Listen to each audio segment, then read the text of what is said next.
Someone Better by I_am_Ellie on AO3. Episode 11, Chapter 9. We're Gonna Be Heroes.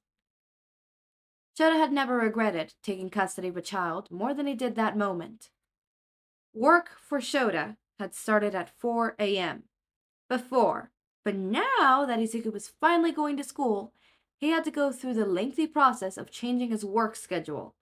Then he had to scrounge up all the spare money he could, trying to ignore all the ridiculous amount of interest piling up on their debt, to get the boy his uniform.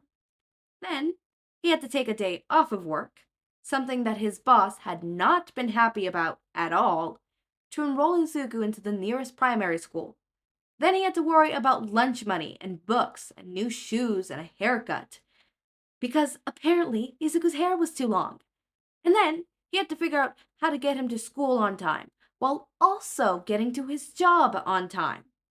It was enough to make him want to rip his hair out, or hide in a dark room for a few years.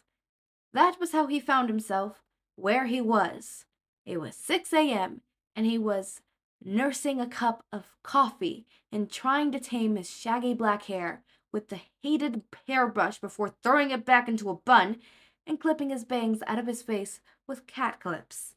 Then he got to work on fixing the child's lunch. He decided to just throw some leftovers from the previous night into a paper bag, because surely the school would have a microwave somewhere. And finally, the part he was dreading most, getting the child up and moving. Hizashi couldn't be there because the agency had assigned him desk work along with his nightly patrols and his radio show, so he was already gone, leaving Shouta to do most of the work with Izuku himself. Logically, he knew that the desk work was a good thing, because the agency was paying him for the extra hours he did, and they really and truly needed all the extra money they could get.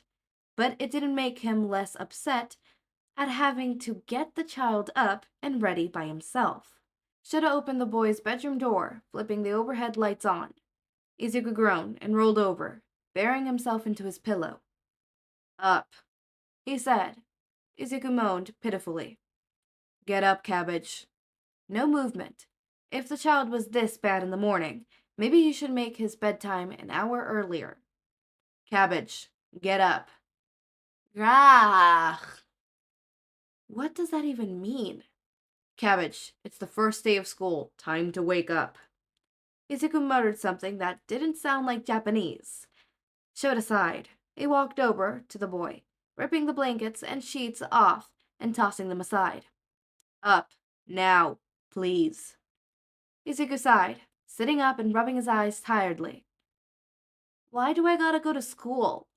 He whined, climbing out of bed and heading to the closet. Your uniforms are hung up on the far right side, Shouta said, and because you need a quality education. What's quality mean? Izuku asked, putting off his night clothes and changing into his slacks and uniform. Do you need help with the buttons? Shouta asked, and Izuku nodded. And quality means good. You need a good education, yes? Izuku nodded before frowning. If I need a good education, then why am I going to public school? We're also poor. Oh. Shouta helped Izuku button his shirts before Izuku pulled on his blazer. Shouta then helped the boy with his tie. All right, all done. Is the tie comfortable? Not too tight? It's fine, Unky, Izuku said. Thank you. You're welcome, child, Shouta said. Come on, bathroom.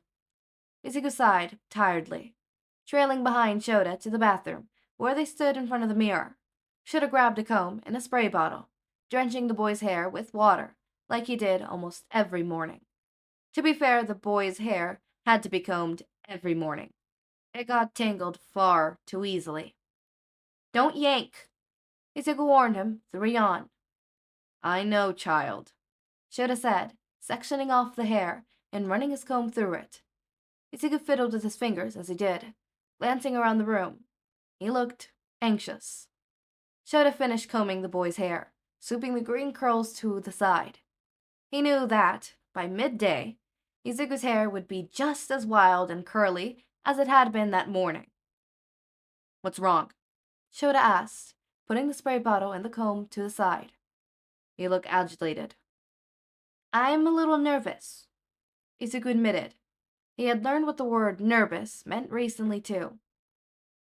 "About what?" Shouta asked, walking out of the bathroom and into the kitchen. There were eggs in the microwave, left by Hizashi before he left for the agency. "What if no one likes me because I'm quirkless?" Izuku asked, still fidgeting with his fingers. Shouta didn't answer for a moment, plaiting up the eggs. "Then they're bigots, and they don't deserve your attention," Shouta stated simply. "If anyone upsets you, just tell me and Hizashi, and we'll take care of it." "Yes?" Izuku nodded. "What does bigoted mean?" Shouta thought for a moment. "A very foolish person who is too attached to an opinion," Shouta said, sitting at the table. "There were a lot of bigots at my school. My quirk came in late. I was 8, and everyone made fun of me for it. That and I was, and still am, pretty odd." "That's not nice," Izuku said, frowning. "It's just the way the world is," Shouta said, shrugging. "But that's not fair," Izuku protested. "You're right, it's not. I'm sorry. I wish it was different," Shouta said. He glanced down at the boy's plate. "Eat your eggs. You need breakfast." "Can I have coffee too?" Izuku asked. "Hizashi said you drink it because it makes you happy and less sleepy." "No," Shouta said. "It stunts your growth. Do you want to be 3 feet tall for the rest of your life?" Izuku's eyes widened comedically, and he shook his head viciously. "Didn't think so." "Why is the world so mean?" Izuku wondered. "I'm not sure," Shouta admitted.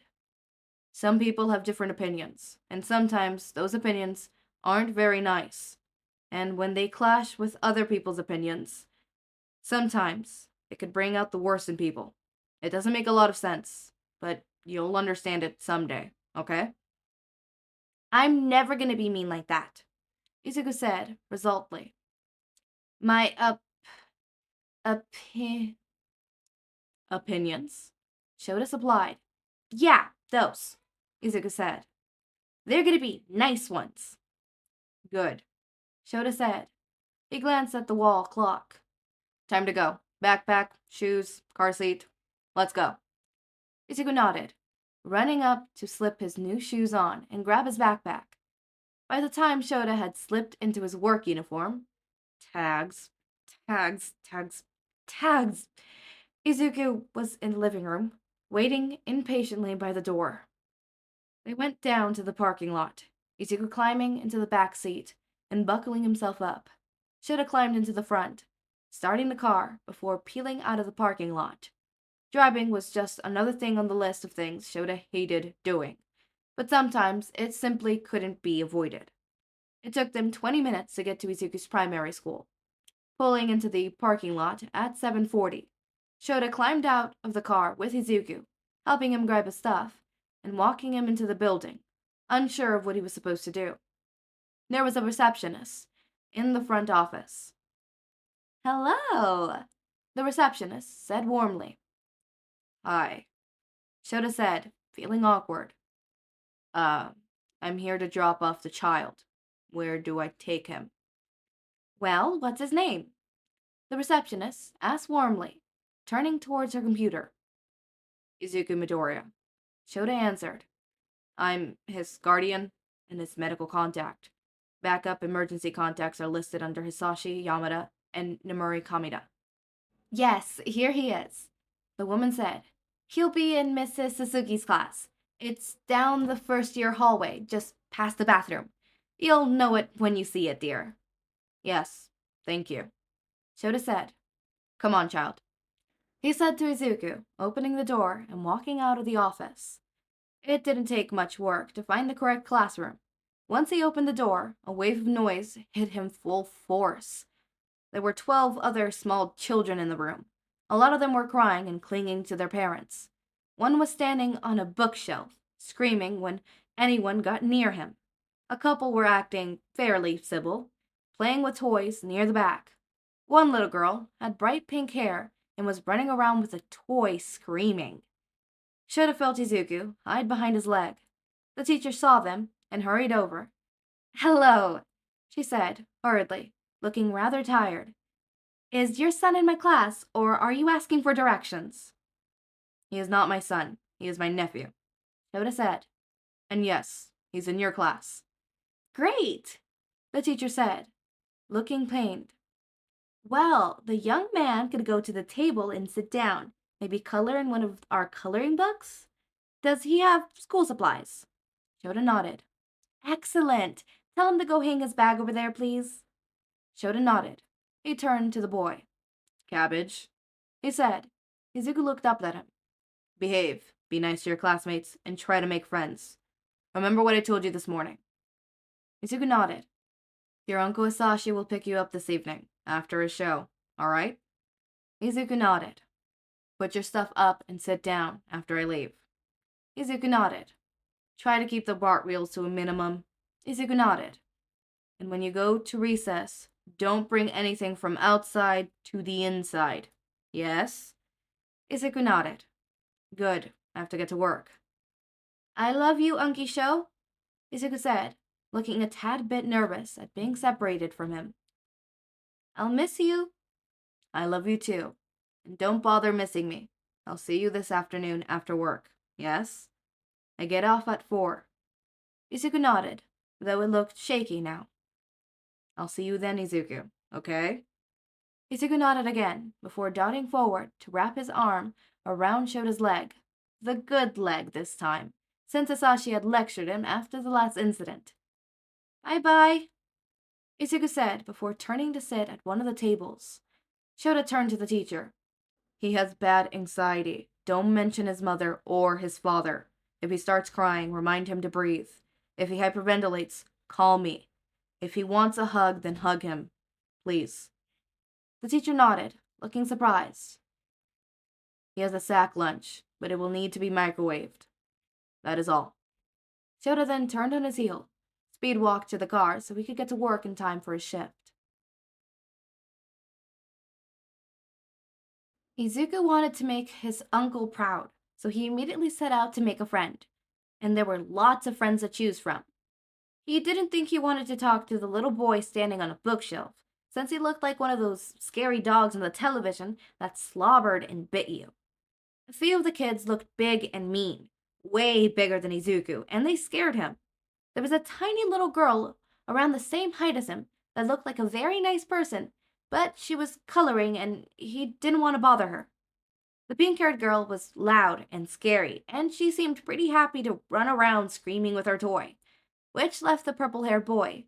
Izuku had noticed the purple-haired boy when they walked in because he was clinging to the leg of a tall man with the same colored hair in a lab coat. But the boy was crying now, albeit quietly, but he looked scared of everyone.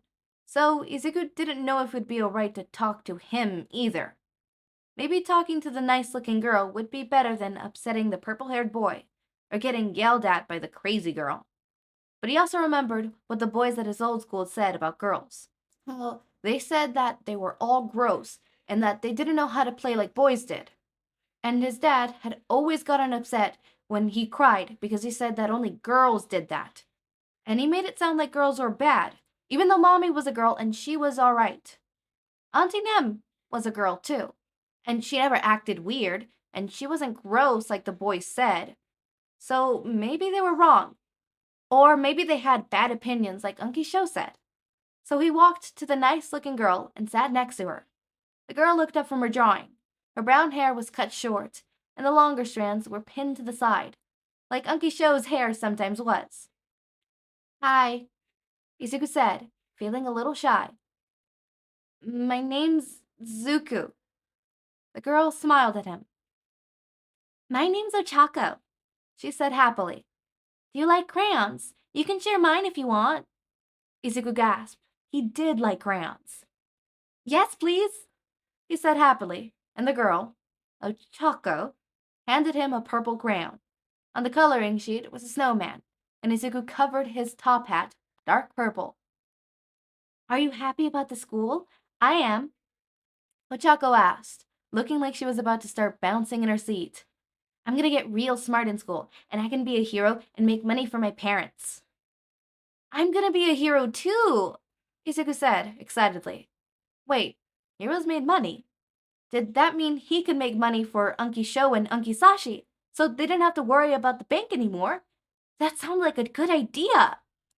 "My quirk is called zero gravity," Ochako said happily.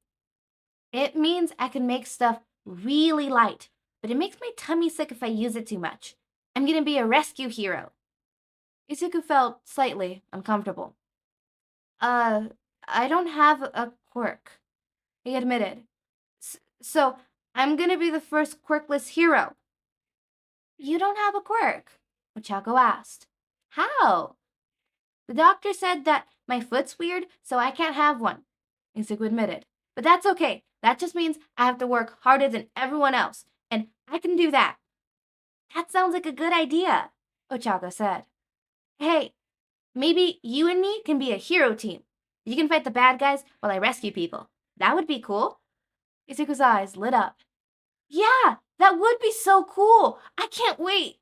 Ochako giggled, and Izuku smiled, feeling too big for his face.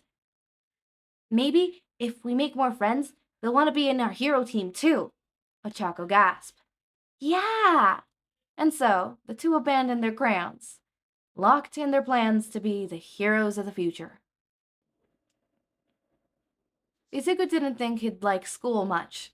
There wasn't a lot in school that he hadn't already learned, so it was really easy. But he made friends with Ochako, so that was nice, and recess was a good time to practice with her quirk and plan for their hero team, even if the school said they couldn't use their quirks too much. During recess, the pair had walked around the place rather than playing on the playground much, since it was so crowded. Some other kids walked around too.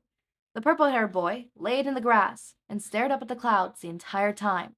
The mean-looking boys stole seats on the swing set from other kids, and Izuku wanted to stop them because that's what heroes do, but Ochako convinced him not to. "We're really tiny, Izuku. They might hurt us. We gotta get bigger first."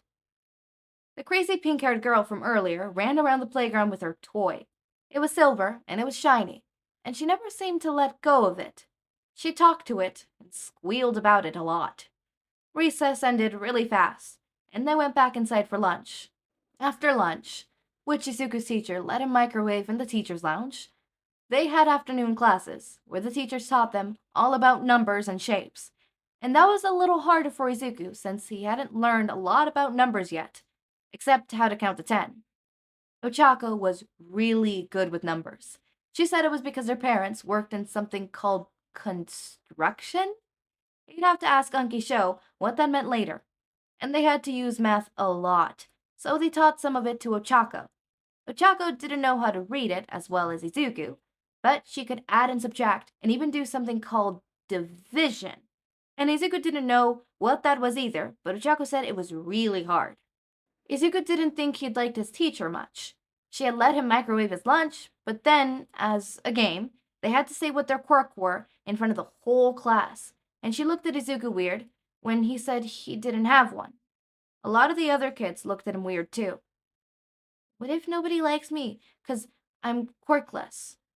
"Then they're bigots, and they don't deserve your attention." Shouta stated simply. "If anyone upsets you, just tell me and Hizashi. We'll take care of it." "Yes?" Izuku really hopes they weren't bigots. They looked like nice people. After the quirk game, which turned out to be a game where people were supposed to act like they had each other's quirks, and how they used it, the bell rang. After a while, a lot of the kids' parents came in to pick them up, and lots of them pointed at Izuku. It made Izuku want to hide under a table. The purple-haired boy's father came to pick him up. He was still wearing a lab coat, and as soon as the purple-haired boy saw him, he ran up to him and jumped into his arms and hit his face in his neck and started crying again. The doctor man had sushed him and rubbed his back, saying sorry to the teacher before leaving. Izuku's dad would never have held him if he had been crying. He would have said he was acting like a girl. But Uncle Hizashi always hugged him when he cried, and Uncle Sho always reminded him to breathe, and that was nice. Maybe he could ask his dad to do that when he came back from America to take Izuku home. Maybe when his dad came to pick him up and take him home, he'd ask him to hug him when he cried instead of calling him a girl. He could also tell him about how great Uncle Sho was, and he'd let Izuku visit him. That would be nice. Izuku looked at the door when Uncle Hizashi walked in. Uncle Hizashi had glasses on, and his hair was ungelled and pulled up, and he was wearing a bright blue t-shirt and black jeans. He didn't look like Present Mike a lot. Maybe that was on purpose. Ochako, Uncle Sho is here. I gotta go. Okay, Izuku. See you tomorrow, Ochako said. Izuku hugged Ochako and ran towards Uncle Hizashi, who picked him up and gave him a big hug once he saw him. Hey, little listener, Uncle Sho said. Are you ready to go home? Your Uncle Sho will be there by the time we get back. And your auntie is already there, and she wants to hear all about your day. Izuku nodded, and Uncle Hizashi grinned at him, carrying him out of the classroom and putting him in his car seat. So, I saw you hug that girl. Is she your friend? Uncle Hizashi asked while they drove back home. Izuku smiled. Yeah, he said, bouncing in place. Her name's Ochako, and we're gonna be heroes. Okay, I have just some slight notes. Nothing big, nothing major, nothing like, But my first note is, okay, let's be honest. Psychology corner, here we go. Everybody put on your pair of glasses, get your notebooks out and your pens, and get ready to take some notes, because Teacher Echo here is here. All right, so Izuku's saying that he misses Aizawa, and Aizawa noting that Izuku seems anxious. This is what I like to see, small signs of the fact that Izuku might have some sort of attachment issue, which is clearly obvious, the way he reacted when Aizawa had to go to patrol again, right? This is a milder version. This is what I would consider small little signs that some people might overlook. You might mistaken this for, Izuku is just anxious about his first day of school, like any other child would be. But think about this. Think about this clearly, all right? It's not just that. Obviously, he's going to be anxious about school. But notice he's anxious about multiple things. In the sense of the first one being, he's going to be away from Sho for a while, right? He doesn't want that. 2, this is a new environment, already stressful enough for a kid. And if we're going under the assumption that, Izuku is neurodivergent, yeah, new environment is not a no. It's a no-no. We don't like that. I don't like that. My little brother doesn't like that. My mother doesn't like that. My grandma fucking hates it. It's just subtle stuff like that or whatever. And even neurotypical kids, they don't like new environments as well. Maybe they like it more than others, whatever. Point taken is, new environment would make anybody a little bit anxious, right? Plus the fact that he's meeting a whole lot of new people. Not to mention, obviously there is the added thing of, will people like me even though I'm quirkless? Which is touching upon his people-pleasing tendencies. He wants people to like him. He wants people to accept him. He wants validation, and he craves validation, which any human being craves validation, obviously, right? So I feel like the reason why he didn't full out break like he did with when Sho went to go to to his job for the first time, is because Aizawa's like, hey, make me proud. And Izuku, his two little freaking, two of his biggest problems, which is the people-pleasing and the attachment issue, right? They clashed. Izuku has an attachment issue. He does not want to leave Sho, right? It's clearly he was anxious. He doesn't want to leave Sho. But his people-pleasing, wanting to make Shouta proud, is clashing. And it's like, okay, I have to behave. I have to be brave. I have to be big. I have to do this for Shouta. I need to make him proud. He needs to be proud of me. Which is also why he takes the heart, I need to make friends, right? Even if you could clearly tell he doesn't want to make friends. He doesn't want to make friends. When he sees Ochako for the first time, he's like, I don't want to bother her. He doesn't want to bother the kid, or not necessarily he doesn't want to bother the kid who was on the bookshelf. He just doesn't want to go to the kid who was on the bookshelf. Scared him. He doesn't want to go to the pink-haired girl carrying the toy, running around screaming, right? He doesn't want to bug or upset the purple-haired kid, right? And now, if Shouta hadn't said, make friends, Izuku would have cut it at that and probably would have hung out by himself all day because he doesn't want to burden anyone, right? Which, by the way, something that just hit me, children don't have that type of mindset, that I don't want to bug or bother anyone. That is a learned behavior, right? That is a learned behavior. Children don't have that. Trust me. Hang around children for a day and you'll realize how much they don't give a crap if you're fucking doing something. I could be in a phone call and all you hear from an 8-year-old, right? My 8-year-old sister is, hey, I'm calling you. Hey, until you give her her full attention that she wants. Same with little kids. Like, they have no sense of respect on, like, oh, am I bugging you? They're barely learning that, that norm of, oh, I shouldn't be bugging you right now kind of things, right? They're still learning that. So for Izuku to go off the bat immediately being, I don't want to bug that person. I don't want to make that person upset. I'm scared of that person. The scared of that person doesn't really matter. Anyone would be scared of that person. I would be. I would be petrified. I'm sorry, but if you're on a bookshelf yelling, yeah, no, you lost me. No. But not wanting to bug Ochako, who was coloring, not wanting to upset the kid that was crying, the purple-haired kid that was crying, right? All of this. He doesn't want to upset, bug anyone, right? But that is overwritten.